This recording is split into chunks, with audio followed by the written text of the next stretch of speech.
आज हम इंडिया के ऐसे सेक्टर पे डिस्कस करने वाले हैं जो एफआईआई और डीआईआई के टॉप 5 मोस्ट फेवरेट सेक्टर में से एक है।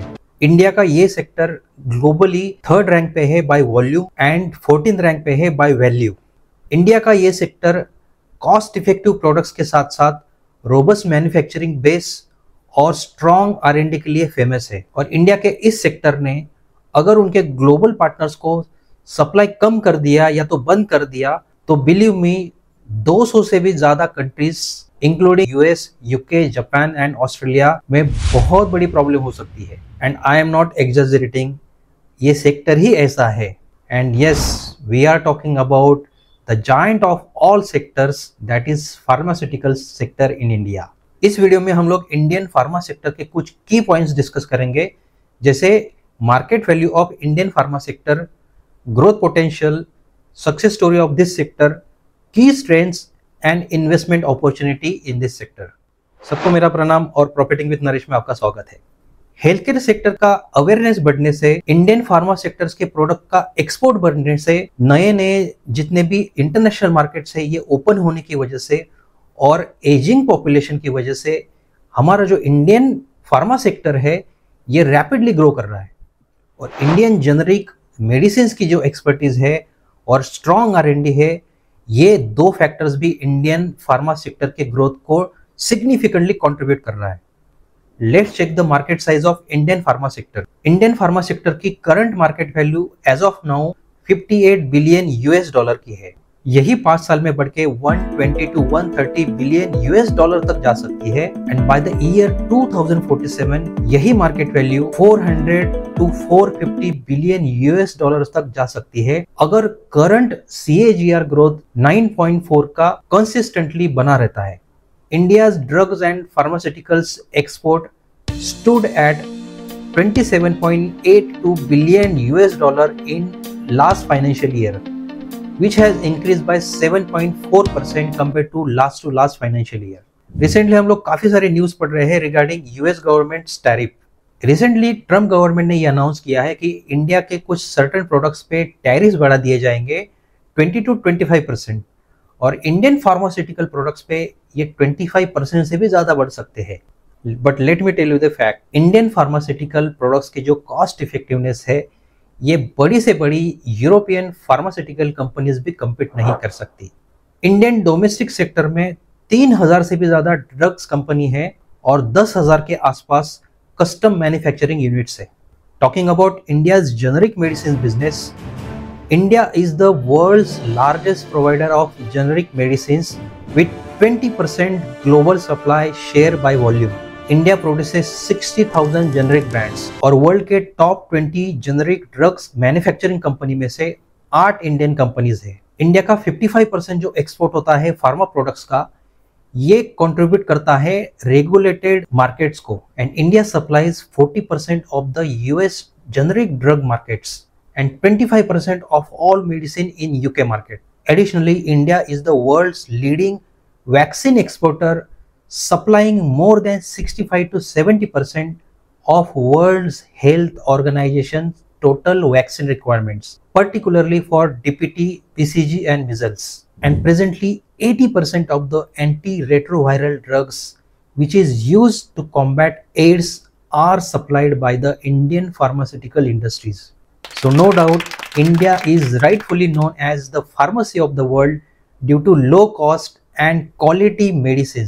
तो हम लोग ये जानते हैं कि इंडियन फार्मा सेक्टर्स की ऐसी कौन सी स्ट्रेंथ्स है जो इंडियन फार्मा कंपनीज को कॉम्पिटेंट बनाती है इन ग्लोबल मार्केट।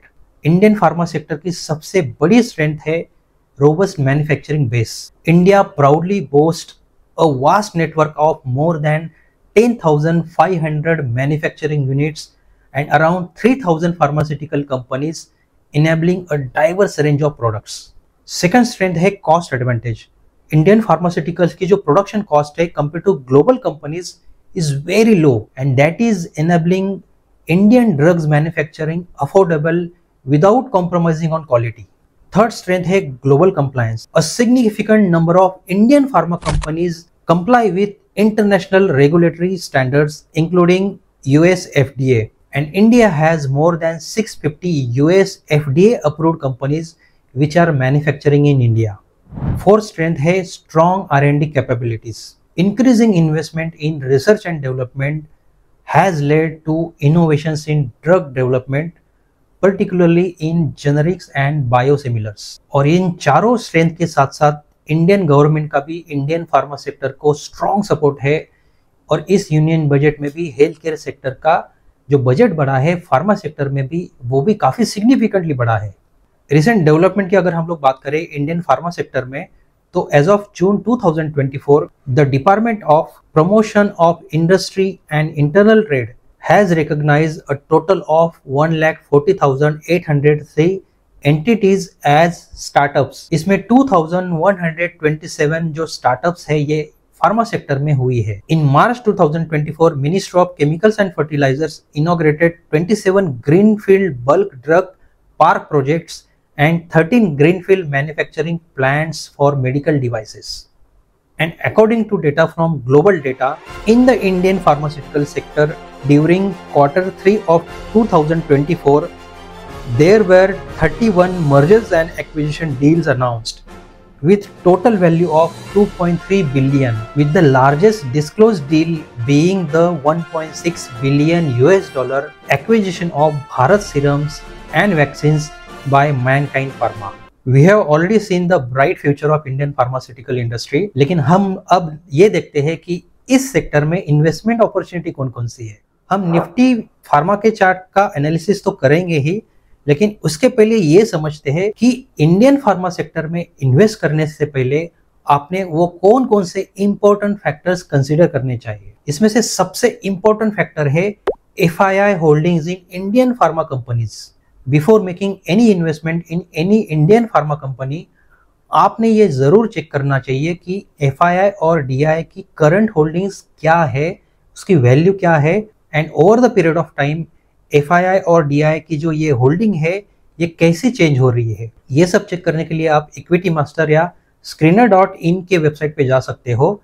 मैंने एक स्क्रीनशॉट लिया है इक्विटी मास्टर के वेबसाइट से, इसकी लिंक मैंने डिस्क्रिप्शन बॉक्स में दी है, वो लिंक आप चेक कर सकते हो। इस फार्मा इंडस्ट्री के लिस्ट में आपको क्या चेक करना है ये मैं आपको बताता हूँ। सबसे पहले तो आपको फार्मा सेक्टर को सिलेक्ट करना है, जिससे फार्मास्यूटिकल्स की जितनी भी कंपनीज है और उसकी जो FII होल्डिंग्स है ये आपको विजिबल हो जाएगी। तो जैसे आप इस स्क्रीनशॉट में देख सकते हो कि जो भी इंडियन फार्मा कंपनीज है इनकी जो FII की करंट होल्डिंग्स है इन टर्म्स ऑफ परसेंटेज और उसके प्रीवियस वाले क्वार्टर के होल्डिंग्स भी आप देख सकते हो।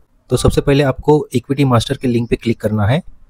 यहाँ पे आप फिल्टर देखोगे, फिल्टर में जाके फार्मास्यूटिकल्स पे फिल्टर करना है। जब जितने भी फार्मा कंपनीज है जिसमें FII होल्डिंग्स आपको दिख रही है ये आपके सामने स्क्रीन के सामने आ जाएगी।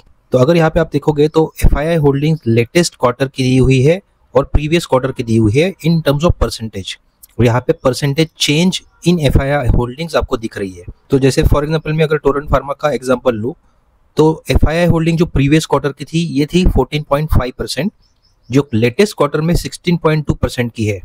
तो इसका मतलब जो चेंज इन FII होल्डिंग्स है दिस इज 1.7%। तो अगर आप चेंज इन FII होल्डिंग्स पे इस एरो पे क्लिक करोगे तो highest to lowest percentage change आपको फिल्टर मिल जाएगा।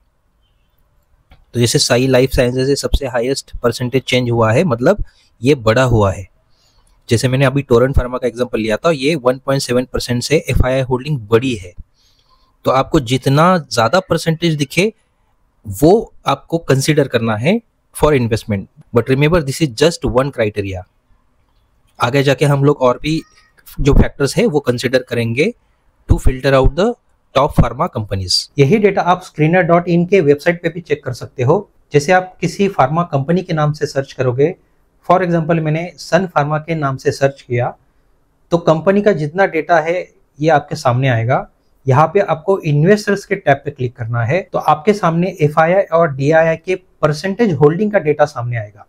सो in case of Sun Pharma आप देख सकते हो कि मार्च 2022 से लेके दिसंबर 2024 तक क्वार्टरली डेटा FII और DII का दिया हुआ है। हम लोग यहाँ पे एक कंक्लूड कर सकते हैं कि FII की जो होल्डिंग थी ये धीरे धीरे सन फार्मा में स्टेडीली बढ़ रही है। वही DII की अगर आप होल्डिंग देखते हो तो ये स्टैग्नेंट है, स्टेडी है। सेकंड इंपॉर्टेंट फैक्टर आपको चेक करना है कंपनी की जो ड्रग्स पाइपलाइन है ये कैसी है patent portfolio and research capability company की कैसी है। अब ये जो डेटा है ये आपको उसी कंपनी की वेबसाइट पे मिल जाएगी। थर्ड फैक्टर आपको इवेल्युएट करना है कि कंपनी की एबिलिटी नए ड्रग्स को मार्केट में लाने की और अपना एग्जिस्टिंग पेटेंट डिफेंड करने की एबिलिटी क्या है। फोर्थ फैक्टर आपको चेक करना है उस कंपनी के की मार्केट्स में रेगुलेटरी एनवायरनमेंट कैसा है और उसके साथ साथ कंपनी का ट्रैक रिकॉर्ड कैसा है in obtaining drug approvals. Fifth and the most important factor is to check the fundamentals of that pharma company. वो कौन से की फंडामेंटल फैक्टर्स है, कौन कौन से इंपॉर्टेंट फंडामेंटल रेशियोज है, ये चेक करने के लिए मैंने एक इंपॉर्टेंट वीडियो बनाया था, उसकी लिंक डिस्क्रिप्शन बॉक्स में दी है। उस वीडियो को स्टडी करके समझ के आपको जितने भी टॉप फार्मा कंपनीज है इनका फंडामेंटल कंपेयर करना है। And sixth important factor is to decide the right entry to invest in that company. इसके लिए आपको अपना खुद का टेक्निकल एनालिसिस करना पड़ेगा। By analyzing different time frames आपको ये स्टडी करना पड़ेगा और समझना पड़ेगा कि उस कंपनी में राइट अपॉर्चुनिटी बेस्ट एंट्री कौन सी है। आप अपना एफर्ट कम कर सकते हो by studying the top 5 Nifty pharma companies. Nifty pharma index की जो टॉप 5 कंपनीज है उनमें से सबसे पहले सन फार्मास्यूटिकल्स है, second is Cipla, third is Divi's lab, fourth is doctor Reddy's and fifth is Lupin limited. In companies का करंट वेटेज जो है ये आपके सामने है, आप देख सकते हो। Looking at the Nifty's pharma chart, मैं करंटली आपको मंथली टाइम फ्रेम का चार्ट दिखा रहा हूँ जिसमें मंथली ईएमएफ को प्राइस ने एनगल्फ किया है। In such scenario price normally falls to higher time frame EMA, that is quarterly in this case. So expect price to come till 18,608 which is at quarterly EMA. लेकिन अगर price 31 मार्च के दिन quarterly EMA के नीचे close करती है, that can be an alarming situation because then price may further correct more than 20% to fall till yearly EMA. Price ने already high time से 17% से भी ज्यादा करेक्शन किया है इन निफ्टी फार्मा चार्ट, और अगर क्वार्टरली EMA को भी प्राइस इनगल्फ करती है तो you can expect more than 22% of correction. लेकिन अगर 31 मार्च के दिन प्राइस क्वार्टरली EMA के ऊपर ही क्लोज होती है और कंसोलिडेट करती है काफी दिन, डेली या उसके ऊपर वाले टाइम फ्रेम पे प्राइस रिवर्सल लेती है, तो ऐसे सिचुएशन में आप इंडिविजुअल स्टॉक्स के चार्ट पे जाके रिवर्सल अगर वहां पे दिखता है तो उस रिवर्सल के साथ आप एंट्री ले सकते हो। So to conclude this video, considering all this positive factors which is favouring Indian pharmaceutical companies, coming months में आपको इंडियन फार्मास्यूटिकल्स में एक सिग्निफिकेंट रैली देखने को मिल सकती है। Do your own fundamental and technical analysis. मैंने जितने भी इंपॉर्टेंट फैक्टर्स आपको बताए हैं to invest in Indian companies, वो पहले स्टडी कर लो, फंडामेंटल्स एंड टेक्निकल एनालिसिस को समझो, स्टडी करो, उसके बाद ही आप अपना डिसीजन लो। आई होप ये वीडियो आपको वैल्यू एड लगा और आप कौन से उस इंडियन फार्मा कंपनीज में इन्वेस्ट करना पसंद करोगे ये आप कमेंट करके ज़रूर बताओ। मिलते हैं अगले वीडियो में। Until next time, good bye.